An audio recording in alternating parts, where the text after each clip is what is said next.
Chris. I'm the day-to-day apologist, and this is the story about how my family and I were affected by a cult and a cult leader.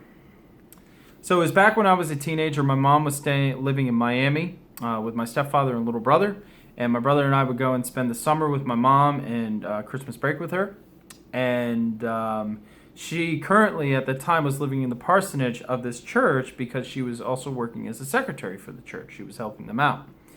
They were pretty warm, pretty friendly. Didn't notice too much stuff that was off, at least to me. The pastor seemed very nice, very friendly gentleman. I'll call him John from here on out. And my little brother was involved in the school, and they had a Spanish-speaking service and a English-speaking service. I don't know exactly 100% what happened. I just know the information my mom shared with me. I had some recent conversations with her just to make sure that I had my information right with my story. She gave me permission to share this story. So I was away during this time, but my mom started noticing some weird things going on at the church. These random people would start showing up at church, and she'd never seen them before, and they were acting really weird, and the pastor was preaching on some weird stuff, and she did some investigation, she did some digging, and she basically found out that the pastor was a spokesman and a recruiter for a cult called the Moonies, founded by Reverend Sung Young Moon, where they believed that Jesus Christ was the failed Messiah, and that Sung Young Moon, who is dead at this point, and his son is in charge, is the Messiah and will return. Well, the son is keeping an eye on things. And my mom confronted the pastor, which at the time she had no idea that he was bringing in cult people into this church.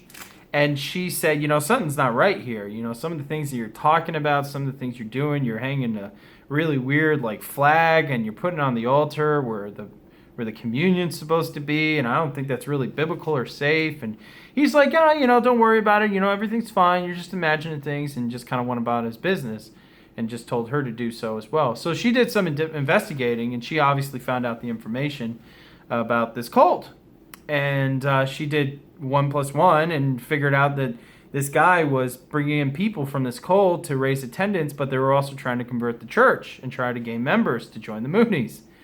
And so my mom basically brought it to the board, and the board was split, and they had a vote, and they kicked my mom out and my stepfather and my little brother from the church. And it was a big mess. It was really, really ugly at moments to my mom.